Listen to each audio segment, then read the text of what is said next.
My name is Natalie Castellas, and I'm the owner and chef here at Catered Affairs. We are located at the Grenville campus, and we have a beautiful venue with picturesque gardens. We are able to host up to 150 people and look to catering your wedding, corporate event, or any special occasion. We also do off-site catering at the venue of your choice, your home, or at your office.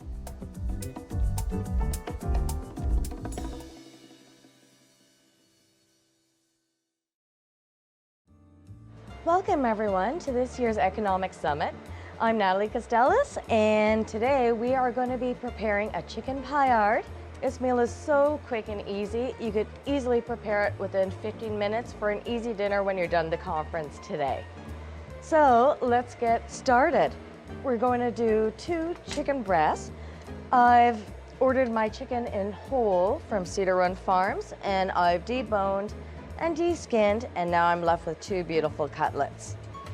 So the idea behind a paillard is we are going to butterfly it, so that way it cooks really, really quickly and really, really easily. It's very consistent, so you don't have to worry about undercooking one part or getting anyone sick. So the first thing that we're going to do, grab yourself a knife, and we're just going to run the knife horizontally across so we get 2 nice thin fillets.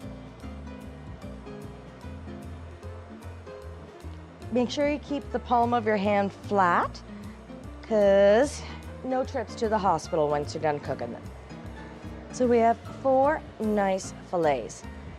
Next, what we're going to do, we're going to season our flour. So our cutlets, we're going to do a light dread in flour, and the little bit of flour that we have coated on the chicken, that's actually going to help thicken our sauce in the end. So we're doing a 1/2 cup of flour, 1/2 teaspoon of garlic powder, and a 1/2 teaspoon of salt, and a 1/2 teaspoon of black pepper. Grab yourself a whisk or a fork, mix it up. And in the time being, before we dread it, make sure you have your pan on and heat it. You want about a medium heat. Mine was already preheated, so I'm going to go ahead and add my 1/2 cup of oil. So now, then, with my chicken, I'm going to take it and just lightly coat it with the flour. If you do have a hungry family at home, feel free to use bigger chicken breasts. I ordered the smaller ones for purpose of it cooking faster for the demonstration. Anytime you want to check if your oil is hot, just put a little pinch of flour in there. If you see it bubbling up, you're ready to go. I'm just going to lightly shake off all the extra flour, and in the pan we go.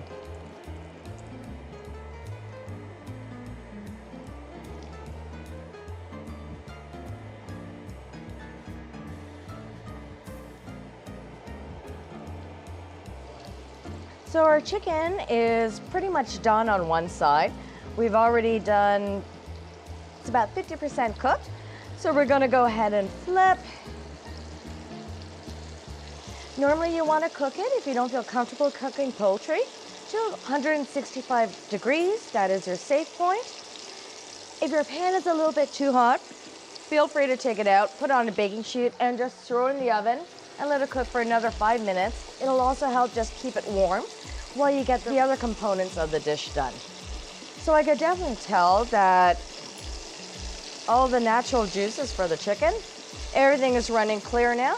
I'm going to go ahead and remove it from the pan and just put it on a paper towel just to absorb any little extra oil.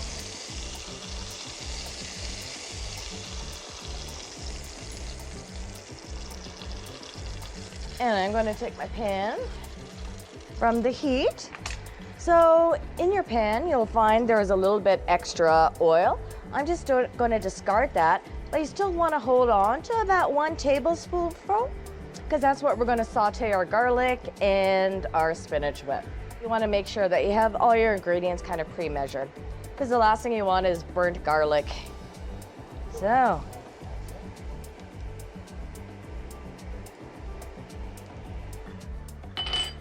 grab a spatula and you can just mix it around. And feel free to try and scrape up all the little flour bits. You can smell it, it's fantastic. So next to that, I got my white wine. And that's going to help the glaze. Once again, with your spatula, try and soak up all the goodness. And all the little bits of flour should break down and make a more uniform sauce. And we're gonna go in with some salt and pepper. And always season to whatever your taste is. I'm a very big salt person. I love salt. My husband says that I'm trying to give him a heart attack. Okay, so that was my Mrs. McGarrigle's whole green mustard. Okay, so I'm gonna lower down the heat just a bit, and we're gonna start with our spinach. I have my spinach that's already clean, and this is from Fair Sun Farms, located in Spencerville. They come beautifully already washed, so I just removed the stems. I'm left with the leaves, and it's going straight in the pan.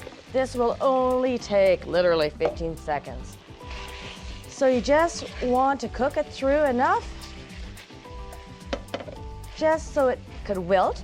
It's almost like having a warm salad. And I'm just gonna let it rest here. I'm gonna turn off the heat and grab my plates. So now we're ready to plate our dinner. So we're gonna take our spinach and divide it between 2 plates.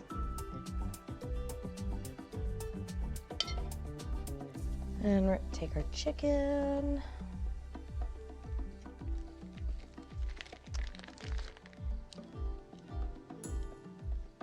And it just crumbles on top.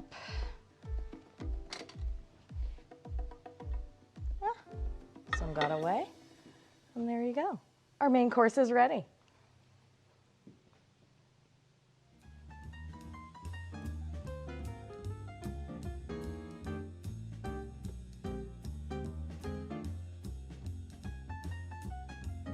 All right, so for our next course, we're going to be making apple foster with the maple sabayon. We have our wonderful fresh Beeking's eggs, local apples that I've gone ahead and already peeled and cored. They're ready to go. Brown sugar, we're going to be using our on-the-bend maple syrup, which is made, boiled, harvested here at the Kempville campus. Very proud product that we have. And some cinnamon sticks and some white sugar. So the first thing we're going to do is we're going to saute it. So in my skillet, I'm melting about a tablespoon of butter. We're going to wait till that gets a little bit frothy or half melted. And then I'm going to add in 1 cinnamon stick that I had broken down. And we're going to wait till it starts smelling a little bit fragrant. We want the nuttiness of the butter as it browns and the natural oils in the cinnamon to start coming out. So our butter is almost melted, it's starting to get nice and frothy, and you could really start to smell the cinnamon coming through. So to that, I'm going to take my apples, and I cut each apple in about 8 slices, and we're just going to wait for these to kind of soften up and lightly brown and caramelize. And we're going to add some brown sugar to that, which will assist with making a nice, very sweet, succulent sauce. And this is the point that you're going to want to add in your brown sugar. So that's about a half a cup. So that's going to start melting down. And in the time being, I'm going to start preparing our maple sabayon. So I have a pot of water here, and I have roughly about a half an inch of water in the bottom of my pot. So I'm going to bring it up to a simmer. You don't want it to come to a rolling boil, because what we're going to do is we're going to be cooking our egg yolks, and you don't want to make scrambled eggs out of them. The process goes very, very quickly. Going back to my apples, all my sugar is starting to melt down in the butter, and the apples are naturally reducing their liquid. And I like to add a little pinch of salt. I find it brings out the natural taste of the butter, and just helps increase the flavor of the fruit. So to this, all my brown sugar is almost fully dissolved. And I'm gonna go and use my butter tart liqueur. Yummy. I'm gonna go ahead and turn off my stove, and I'm gonna start working on the sabayon.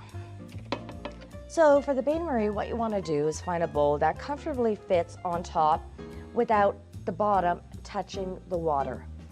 So I have one that just neatly sits about a ½ inch from the bottom.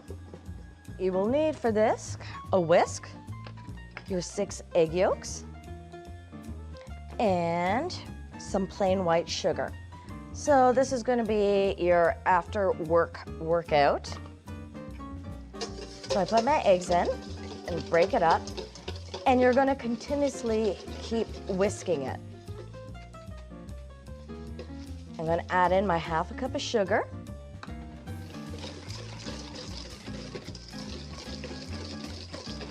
And we're going to keep whisking, whisking, whisking until we get a nice, glossy, ribbon-like texture when we lift up our whisk.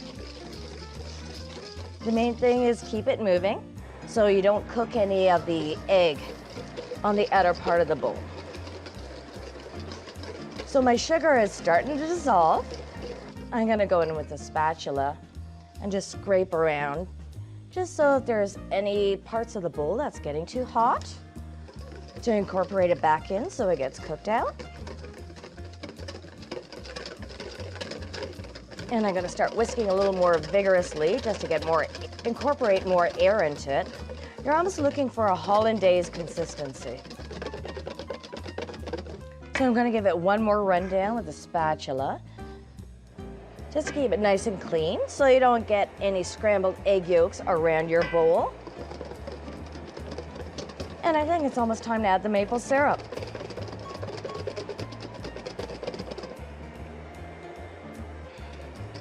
So once again, with the whisk continuously going,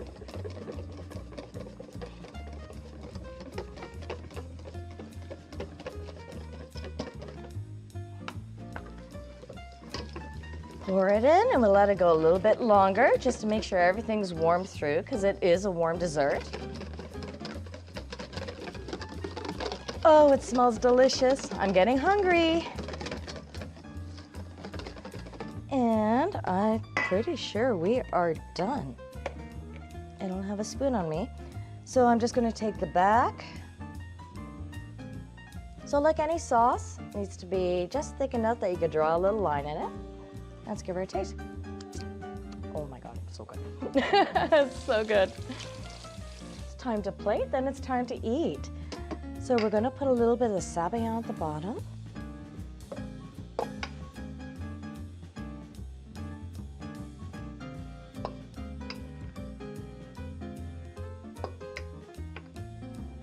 And then we're going to follow with our apples.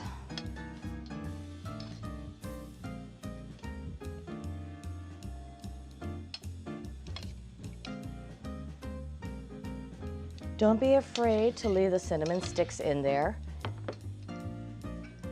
And then to finish, we'll go with another drizzle of the sabayon, and voila. Apple Foster with a maple sabayon.